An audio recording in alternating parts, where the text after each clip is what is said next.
Hi, റയാനാണ്. ഞാൻ 2-3 ദിവസം മുമ്പ് ഒരു കാഴ്ച കണ്ടു. അപ്പോൾ അത് അത്ര സേഫായിട്ട് തോന്നിയില്ല, ഭയങ്കര വിഷമം തോന്നി. അപ്പോൾ അത് നിങ്ങളോടുകൂടി പറഞ്ഞ് അതിൻ്റെ ഗൗരവം മനസ്സിലാക്കി നമുക്ക് എല്ലാവർക്കും മേ ബി നമ്മളും എത്തിപ്പെടാനുള്ള അവസ്ഥ ഉണ്ട് ആ ഒരു സിറ്റുവേഷനിൽ. അതായത് വേറൊന്നുമല്ല, ഞാനൊരു 2-3 ദിവസം മുമ്പ് ഒരു റിലേറ്റീവിനെ കാണാൻ ഹോസ്പിറ്റലിൽ പോയി. ഒരു റിലേറ്റീവിനെ കാണാൻ, ഹോസ്പിറ്റലിൻ്റെ പേരൊന്നും ഞാൻ പറയണില്ല, എല്ലാ ഹോസ്പിറ്റലും. അപ്പോൾ ഒരു ഹോസ്പിറ്റലിൽ പോയപ്പോൾ അവിടെ പാർക്ക് ചെയ്യാൻ പോയതാ വണ്ടി. ഹോസ്പിറ്റലിൻ്റെ പാർക്കിംഗ് അത്യാവശ്യം നല്ല ഉണ്ട്. ഒരു 1000 വണ്ടി ഉണ്ടാവും പാർക്ക് ചെയ്യാനുള്ള സൗകര്യം.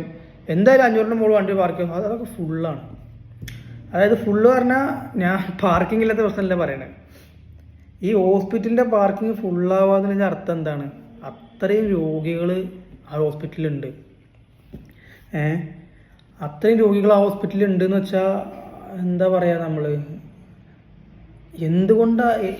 എന്തിനാണ് ഈ ഹോസ്പിറ്റലിൽ ഇത്ര രോഗികളുണ്ടെങ്കിൽ എത്ര ആൾക്കാർ അസുഖം ബാധിച്ച് കിടക്കുന്നുണ്ട്. ഈ പനി അതൊക്കെ പോട്ടെ, ഈ ചെറിയ അസുഖങ്ങൾ സീനില്ല, അത് വന്നു പോവുക, ചിലപ്പോൾ ഒത്തിരി വന്നു. എന്നാലും അതിൽ ഒരു 3/4 ആൾക്കാരും ചെറിയ അസുഖങ്ങൾ വന്നതല്ല. റൂം എടുത്ത് അഡ്മിറ്റാക്കി ഓരോ വലിയ അസുഖം, ഓപ്പറേഷൻ, ബ്ലോക്കിൻ്റെ സെക്ഷനൊക്കെ പറഞ്ഞാൽ അവിടെ ഇരിക്കുന്ന ആൾക്കാരുടെ, അതായത് ഞാൻ ആ ഒരു ഏരിയ കൂടെ പാസ് ചെയ്തത്. അപ്പോൾ അവിടെ ലിഫ്റ്റിന് വെയിറ്റ് ചെയ്യാം. ഞാൻ മുകളിലാണ് നമ്മൾ റിലേറ്റീവിനെ കാണാൻ പോകുന്നത്. അത് വേറൊരു പ്രശ്നമാണ്. അപ്പോൾ നമ്മൾ ലിഫ്റ്റ് വെയിറ്റ് ചെയ്യുമ്പോൾ ഈ ബ്ലോക്ക് ആൻറ്റിയോപ്ലാസ്റ്റി കഴിഞ്ഞിട്ട് ഉള്ളിൽ നിന്ന് സെക്യൂരിറ്റി വിളിക്കും. അതായത് ഈ പേഷ്യൻ്റ് ഉള്ളിൽ കിടക്കാമല്ലോ, പുറത്ത് വീട്ടുകാർ വെയിറ്റ് ചെയ്യണ്ടാവും. അപ്പോൾ IICU അങ്ങനെ എന്തോ ആണ്. അപ്പോൾ അതിൻ്റെ പുറത്ത് നിന്ന് വീട്ടുകാർ വെയിറ്റ് ചെയ്യുമ്പോൾ ഉള്ളിൽ നിന്ന് സെക്യൂരിറ്റി വിളിക്കും. ഇന്ന ആളുടെ പേര് അമീദ്, ഷെഫീഖ്, അങ്ങനെ ഓരോ പേര് വിളിക്കുക. അപ്പോൾ ഇവർ ആ കാണാൻ പോകുന്നൊരു സിറ്റുവേഷൻ ഉണ്ട്. അതായത് ദിവസത്തിലത്തെ 2 വട്ടം കാണാൻ പറ്റും, ഉച്ചക്കൊന്നും, അങ്ങനെ എന്തൊക്കെയാണ് അതൊന്നും എനിക്കറിയില്ല. അപ്പോൾ അങ്ങനെ കാണാൻ പോകുന്ന സിറ്റുവേഷൻ അതൊന്ന് കണ്ടു. അവർ ഓടുകയാണ്. കാരണം അവരുടെ വേണ്ടപ്പെട്ട ഒരാളാണല്ലോ ഉള്ളിൽ കിടക്കുന്നത്. അപ്പോൾ എന്താ പറയുക, ബാക്കിയുള്ളവരവിടെ ഇരിക്കുന്നുണ്ട്, അവരെ പേര് വിളിച്ചിട്ടില്ല. അപ്പോൾ അവരുടെയൊക്കെ മുഖത്ത് നോക്കിയപ്പോൾ ഒരു നിസ്സഹായത. അതായത്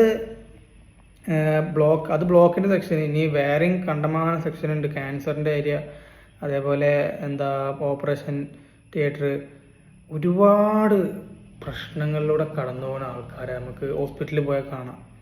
അതായത് അവിടെ വരുന്നവരാരുടെ മുഖത്തൊരു ചിരി നമുക്ക് ചിലപ്പോൾ കാണാൻ പറ്റില്ല. കാരണം അതൊക്കെ മറന്നിട്ടാണ്, അങ്ങനെ ഒരു സിറ്റുവേഷനാണ്. ഒരു പൈസയും ചിലവ്, ഈ ഓരോ ഓപ്പറേഷൻ്റെ ഒക്കെ ചിലവ് നമുക്കറിയാലോ. ഇപ്പോൾ ഈ ബ്ലോക്കിൻ്റെ തന്നെ ഞാൻ അന്ന് ലിഫ്റ്റിൽ നിന്ന് ഒരാൾ എനിക്ക് പറഞ്ഞു തന്നു.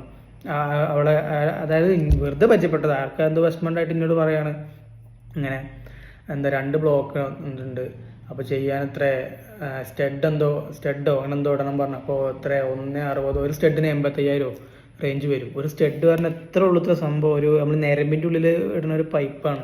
അത് എത്ര ഉണ്ടാവാൻ നമുക്ക് ഊഹിച്ചറിയാലോ. ആ ഒരു സാധനം ഇടാൻ 80,000 രൂപയായിട്ട് ഒന്നിന് വില ഉണ്ട്. 2 ഇടണം, 160. അപ്പോൾ ഇൻഷുറൻസ് ഒന്നുമില്ല. ഇൻഷുറൻസ് ഉണ്ടെങ്കിൽ തന്നെ എന്നാലും കയ്യിൽ നിന്ന് പോകുക തന്നെയാണ്, ഒറ്റയടിക്ക് പൈസ പോകും. പക്ഷേ വേണ്ടപ്പെട്ട ജീവനക്കാട്ടിൽ വലുതല്ലല്ലോ പൈസ. അങ്ങനെ നോക്കുമ്പോൾ അത് ചിലവാക്കണം. പക്ഷെ ഞാൻ പറയണത്, നമ്മൾ ഈ അസുഖങ്ങൾ വരാതെ നോക്കുക.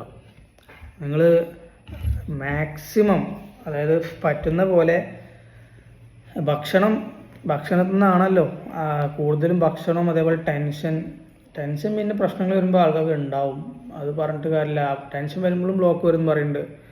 അപ്പോൾ കൂടുതലും പ്രശ്നങ്ങളില്ലാതെ ഉണ്ടാക്കാതിരുന്നാൽ ടെൻഷൻ ഉണ്ടാവില്ല. അത് പിന്നെ ഞാനൊന്നും പറയുന്നില്ല പ്രത്യേകിച്ച് നമുക്ക്. കാരണം ഓരോരുത്തരുടെ ലൈഫും ഓരോരുത്തരുടെ വ്യക്തിപരമായ കാര്യങ്ങൾ, അതിൽ ടെൻഷൻ ഉണ്ടാവാം, പ്രശ്നങ്ങളുണ്ടാവാം.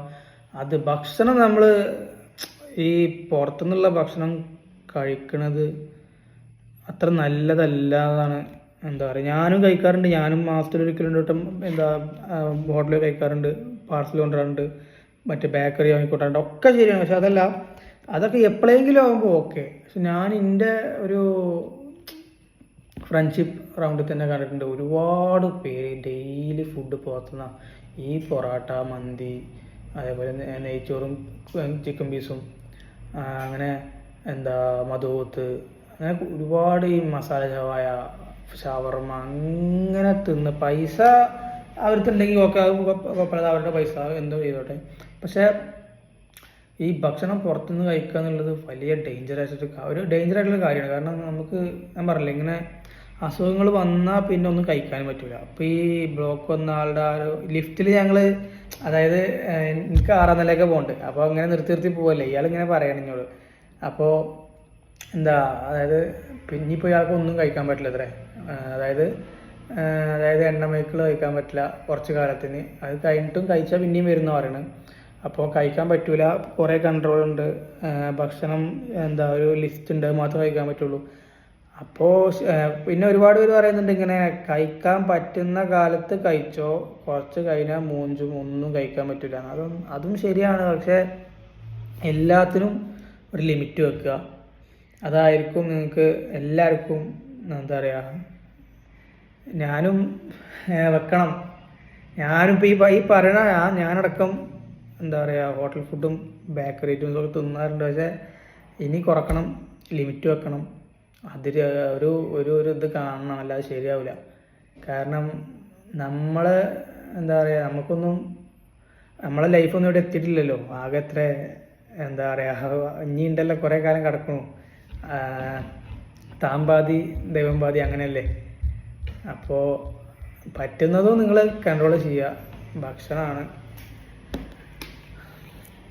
അപ്പോൾ ഓക്കെ, അത് പറയാനാണ് ഞാനിപ്പോൾ ഈ വീഡിയോ ചെയ്തത്. ശരി, താങ്ക് യു.